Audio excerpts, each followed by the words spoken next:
Jenna Bosonko, and this is QTV News, coming to you live from our studios along Caraba Avenue. Thanks for joining us. Here are the main local and sports news headlines. President Adama Barrow on Saturday inaugurated a health post in Fonyi, Tampoto, which is expected to serve over 40 communities, followed by a meeting in Fonyi, Mayok.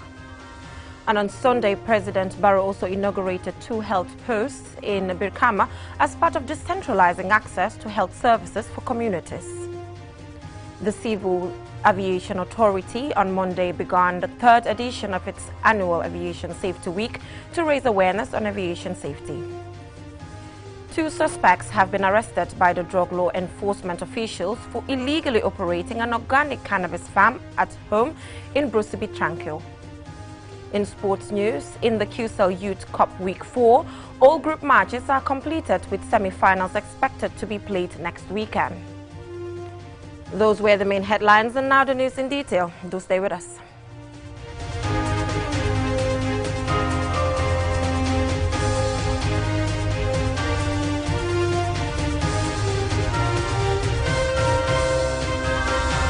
Thank you for joining us, and I am Jenna Bosonko. Now, in line with his transformation agenda of the health sector, President Adama Barrow on Saturday inaugurated a health post in Fonyi, which is expected to serve 40 communities. There was also a joint meeting in Fonyi where the president continues his dialogue with the people. Mamudu Lamin Choi has the rest of that. The president inaugurated what is the first government health post at Tampoto in the Fonyi Bintang constituency, which will benefit over 40 communities whose residents have longed for a local health facility. Aisha Tobia is an executive member of the Village Development Committee of Tampoto, and she tells us how meaningful the health post for people's access to healthcare services in the Fonyi Bintang is. So many deaths occur due to lack of close health centers. Before sometimes you'll have malaria at night. Before you'll get a native doctor to take you to the hospital, we see that you call, they will say that I'm not here, or some don't used to sleep here. So having this health center will be important to us, not only us, but also people outside the other community. For the government, this development is a big achievement in providing people greater access to health facilities and quality healthcare services. The Minister of Health thanks the President for his government's commitment to transforming the health sector, UNICEF for facilitating the construction of this health post, and Gavi for funding it. They recognize that commitment to the people of this country. That is why they came up with all the support. We thank our partners, UNICEF, for facilitating this, and for Gavi for funding it. So this is a big achievement that is going to be of service to the people of this community. There are up to 40 communities here that are in the hinterlands of Fonyi, around here, who have nowhere virtually to go to when they have emergencies. But now they have this in their midst, and it will be a game changer in the care of the people of this region. At this inauguration, President Adama Barrow underscores his commitment to providing people with access to good quality health facilities, which is among the 8 strategic priorities of the National Development Plan. Part of the National Development Plan is to construct and renovate 50 facilities countrywide.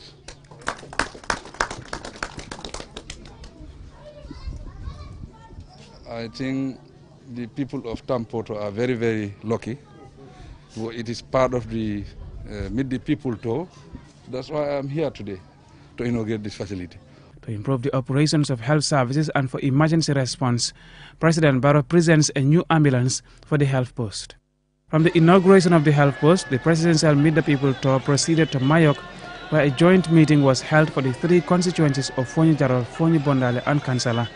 The residents from these constituencies dialogued with the President on common concerns echoed across the country, which include appeals for access to good roads, electricity, water and other social amenities.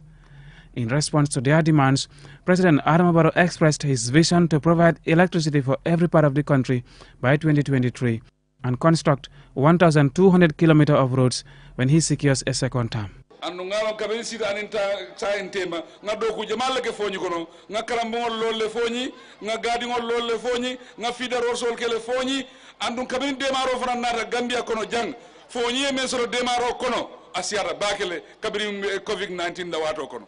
As part of his government's community ambulance initiative for every constituency in the Gambia, President Barrow presents an ambulance at the meeting and reveals that more are on the way for distribution across the country. Villages in the 3 districts were also told they will receive milling machines. Mohamed Lamin Choi, QTV News. Still on the President's Meet the People tour, with a huge turnout of supporters, President Barrow on Sunday also inaugurated 2 health posts in Brikama as part of decentralizing and bridging closer access to health services, followed by a meeting at Brikama SSP. Mohamed Lamin Choi again.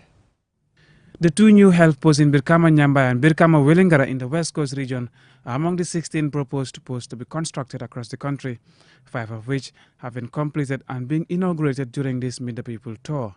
The health posts were facilitated by UNICEF and funded by Gavi with contributions by the community. Each of the new health posts are presented with ambulances, and the Minister of Health tells us about the significance of the health posts for the residents of Brikama. In catchment area, Nyambai Jang, Ani Welingara Kafuringo, a catchment area to 250,000 people plus. The population of the catchment areas of Brikama Welingara and Brikama Nyambai is over 250,000 people. The Brikama Regional Hospital catchment area covers over 500,000 people. So, these 2 new health posts will help reduce the pressure on the main hospital for primary health care service delivery. The beneficiary communities, through their regional and local leaders, have praised the President's commitment to addressing their healthcare needs by bringing closer access to health services. Jaliba Kuyate, a renowned Gambian Kora musician who is a community leader in Brikama Nyambai, expressed gratitude for the health post and extolled the President's achievements in national development. What the President has done in 4 years, there are those who could not do it in 30 years. That is the fact. I thank and praise you for the good work in the country, especially in Nyambai. The Barrow-led government's transformation agenda in the health sector has seen expansion, renovation, rehabilitation and construction of a record number of health facilities. President Barrow underlines the progress registered so far. Development health sector within the developments I have done within a short period is significant. 16 health posts, 6 health centers, all combined with the ones I have renovated, amounts to 50 health facilities being developed. These new health posts are to complement and reduce the pressure on other hospitals. It was also announced that construction work of Gambia's largest new teaching hospital in Farato is underway. The teaching hospital will have a capacity of 1,500 beds. After Brikama, the President was welcomed to a joint meeting at Combo East, Brikama North and South in Brikama SSP, which mobilized thousands of people. The dialogue highlighted people's challenges on roads, electricity and water, while others acknowledged the developments registered by the present government. Brikama marso kabrim tubabol jamano lama marso soroda ya jaware damandin kenoje ya jaminata ay bunjamal loje fombe bibin kono fende man sotno mialan ko kenoje fende fo regional nyina waro nyin kama bara biiti lola ni furaje e batal ko bunjang sabala be lokan jam mialan ko slot A B and C a kodo tara kan interest million tan saba adam barole supplementala pour ka kano west coast ko leja. President Adama Barrow, in reaction to the development challenges facing people in the West Coast region, outlines his plan to provide greater access to electricity, water and good roads in the Greater Banjul area. Andun safo Brikama nkole ko anin sere kundankol mbe projet ko men dogu kam Banjul na next time nintambida 2021 la ndo projet ko mbakela sere kundale andu mbakela Brikama fanande. Through the Women's Enterprise Fund, the President presented a check for $2.2 million of loans for 24 women's groups for Combo East, Brikama North and South to assist their business endeavors. As part of the Community Ambulance Initiative, another ambulance was presented at this occasion. The presidential Meet the People tour will continue tonight in Jambur, where a similar engagement on the constitutionally mandated tour continues. Mohamed Lamin Choi, QTV News. Now, that is it on the President's Meet the People tour. Now, 2 suspects have been arrested by the drug law enforcement officials for illegally operating an organic cannabis farm at Bruceby Tranquil. A British and a Senegalese national are currently helping the officers with their investigation. Babu Kursi has the rest of that.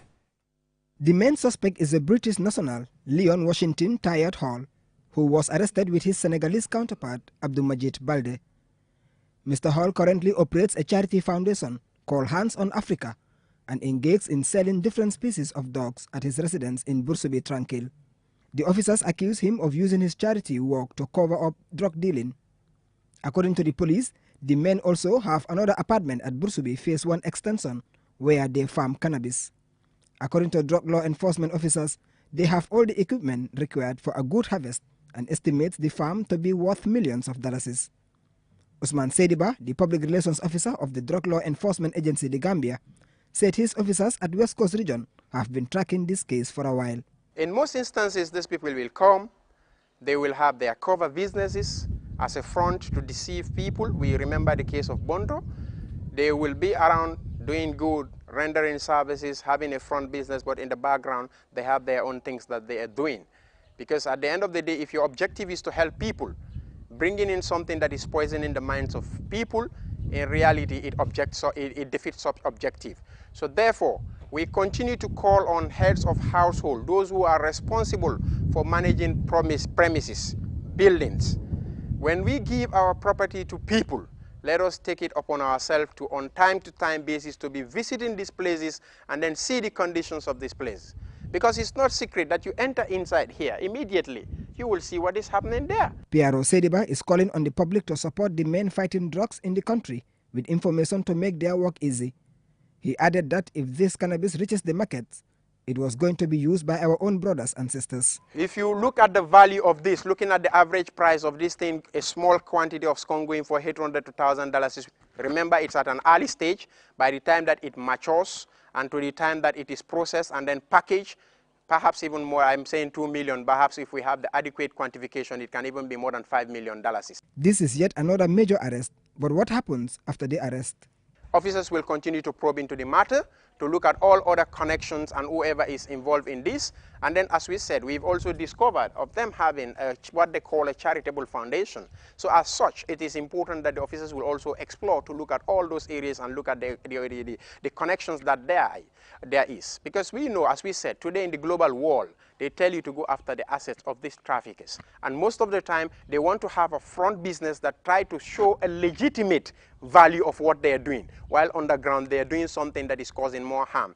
According to the UK's Companies House, a Mr. Leon Washington Tyat Hall, born in 1986, is shown to have been a director of a company, L&H Incorporated Limited, which was incorporated in 2016 and dissolved on 31st August 2021.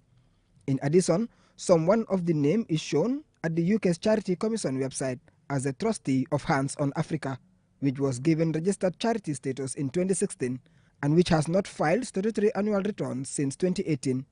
Skunk has come to mean a famous strain of cannabis and is an informal term for strong street weed. Nowadays, when a person uses the word skunk, they may be talking about a specific strain of cannabis or any variety of cannabis that is strongly aromatic and potent. The drug law officers are continuing their investigation while the two suspects remain in custody. Babu Karsi, QTV News. Interesting but quite unfortunate. Now we will go for a short commercial break, and when we come back, we have some more local news stories as well as sports. Do stay tuned. Sign Language Interpretation Service is proudly supported by the UNDP Accelerator Lab. Looking for the fastest and easiest way to receive money transfers from abroad? Well, QMoney and RIA just made it happen. Now you can receive international money transfer from RIA directly into your QMoney account with no additional cost. Once you receive an SMS alert about your transfer, walk into any QMoney agent across the country to receive your payment for free, or use the money immediately to buy credit, QPower and other QMoney services. It's fast, safe and convenient. For more info, call customer care on 133. QMoney, Sinu Calpe. Terms and conditions apply.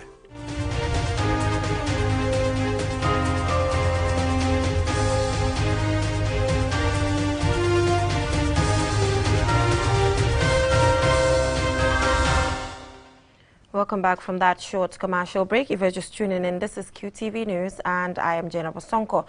Now, the Gambia Civil Aviation Authority on Monday began the third edition of its annual Aviation Safety Week to sensitize and raise awareness on aviation safety.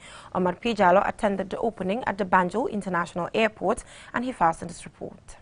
The theme for this year's commemoration, Training Key for Resuming Activity, highlights activities as the aviation industry, which is amongst the hardest hit, is recovering from the effects of the COVID-19 pandemic. In his opening remarks, Fansu Bojang, the Director General of the Gambia Civil Aviation Authority GCAA, said Aviation Safety Week has slowly gained global prominence and right of place in airports' annual calendars, given the invaluable role it plays in canvassing, uniting, directing and dedicating airport authority and community attention towards nurturing a strong safety culture in all actors in the aviation industry. The effects of the COVID-19 pandemic have adversely affected the capacity and performance of aviation professionals in all spheres. Training is therefore a requirement if we are to sufficiently recover and shoulder the responsibilities of operating in the aviation industry. It is only fitting that we commence our recovery process into the post-COVID-19 phase by collectively engaging in critical capacity building trainings like the ones contained in the 3-day program outlined to fit the theme of this year's celebrations. Representing the Director General of the Gambia International Airline, GIA, Omar Sise, a senior station manager, said training and safety are crucial in the aviation industry and have a message for the participants. We indulge the cooperation and support of everybody towards this safety week. We want to make sure that you give the week the maximum support and participation it deserves.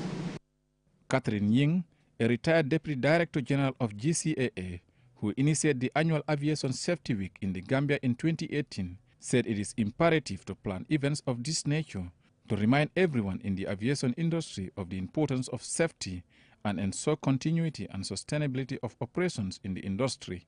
During the next few days, you will learn a lot more about safety. And when we talk about training, it's not only classroom training, but just general training about safety. Even the wearing of masks is part of safety training. And I'm hoping that your program focuses on how we can be safe during this COVID-19 era. It's not over yet.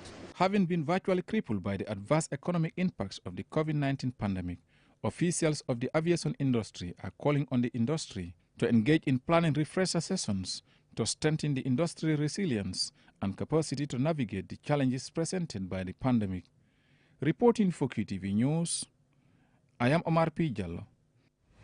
The Gambia Press Union, GPU, on Saturday ended a 2-day training for financial controllers and media practitioners on financial management in the newsroom.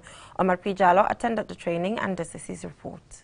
30 broadcasters from print and broadcast media underwent 2-day intensive training on financial management for financial controllers in the newsroom. The training was organized and funded by the Gambia Press Union to enable media and financial controllers in the newsroom to effectively manage finances. Mam Bintanjai, an assistant program officer at GPU, said the training will strengthen financial management to position broadcasters, especially financial controllers in the newsroom, to effectively contribute to sustainable financial development in the media. Financial controllers are part of the people working in the media, and also they help in a great role in making sure the newspaper or the television works fine and work up to expectation. So we deem it necessary that they also need training to equip them with more advanced softwares to know how they actually use their financial knowledge on how to make their bookings and all those stuffs, and also train them on more advanced topics. And we found out that most journalists or most media workers don't have social security benefits and they don't pay taxes to JRA. So we take this opportunity to make sure financial controllers in the newsroom work up to expectation and make sure all their employees have all those benefits because it's part of their working conditions. The Accountant General of GPU, Buba Fati, observed that frequently nobody in the newsroom is well trained on how to handle financial issues, and that the GPU is addressing this by training people in the newsroom on how to effectively manage finances. We have a range of topics that we want to discuss, because looking at the media industry in the Gambia, we know most of the media houses doesn't have professional finance department. So as a result of that, we are doing a lot of basics accounting with the people that control finances in these media houses. And some of the topics that we'll be discussing is basics double entry. How can they enter their transactions into their financial management systems? It's going to help them greatly because, like I said, most of the finance controllers in the newsroom are not professional accountants. So that is why this training will help them very well to be able to understand the basics of how they will manage the finances that are in the media houses. Abdulatif Fati, a participant, shared his expectations. At the end of the training, I expect to learn new skills that are needed or that is needed for my work.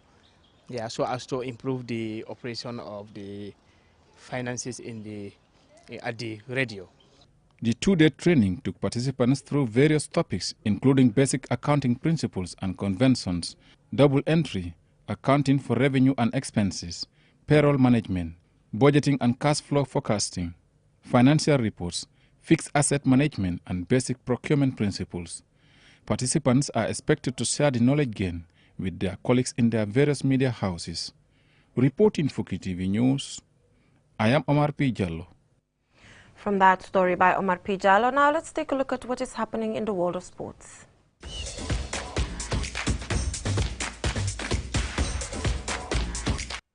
The Q City Youth Cup enters week 4 with the group matches completed. All 8 teams in 2 groups of 4 completed their 3 matches, with a semi-final expected to be played next weekend. Our reporter, Mamudu Gajaga, has been keenly following the competition, and he files in this report. The group matches were completed at the weekend with some exciting games. Golden Youth Football Academy defeated Ibo Town Football Academy 2-0 in the under-15 category, while in the under-18 category, Golden Youth Football Academy won by 3-0 against Ibo Town Football Academy. Amfal Cham scored and assisted the first goal for Golden Youth Football Academy. He expresses excitement at being on the score sheet. Yeah, I'm so happy about it because our previous 2 games, we draw it and we lose our chances. We don't capitalize on it. But this game, I'm happen to be for the first goal I assisted, and I end up scoring the second goal. So I'm very happy about it. So I'm encouraging my colleagues to push up and we prepare for the next game. Golden Youth Football Academy is coached by Sukuto's veteran player Lamin Kamara, alias Ronaldo. He says they deserved a place in the semi-finals because they put in a lot of effort in their training. We train them, what we train them, that's what they saw us today. Because if we see our previous game, we don't happy about it. But this game, everybody is happy now. Definitely, we are very impressed about the match today. Definitely. In the semi-final, which will begin on Saturday, Q City will face Golden Youth Football Academy in the under-15s, while the Q City under-18 team will face Medina United in the second game of the day. Sunday's semi-final will witness Medina United versus Quantum in the under-15s, while Golden Youth Football Academy will play against Hans FC in the under-18 category. The QCell Youth Cup has been exciting with beautiful possessional football with an average of 2 goals per game. The semi-finals are expected to be scintillating. Mamudu Gajaga, QTV News. Looking forward to which team will win the whole thing. Now, before we go, let's take a quick look at our main headlines. President Adama Barrow on Saturday inaugurated a health post in Fonyi Tampoto, which is expected to serve over 40 communities, followed by a meeting in Fonyi Mayok. And on Sunday, President Barrow also inaugurated 2 health posts in Birkama as part of decentralizing access to health services for communities. The Gambia Civil Aviation Authority on Monday began the 3rd edition of its annual Aviation Safety Week to raise awareness on aviation safety. 2 suspects have been arrested by the drug law enforcement officials for illegally operating an organic cannabis farm at a home in Brusubi, Tranquil. And in sports news, in the QCell Youth Cup Week 4, all group matches are completed and the semi-finals expected to be played next weekend. Well, I'm afraid that is all we have for you in this edition of QTV News. Join us at 10 for another bulletin. Thanks for watching.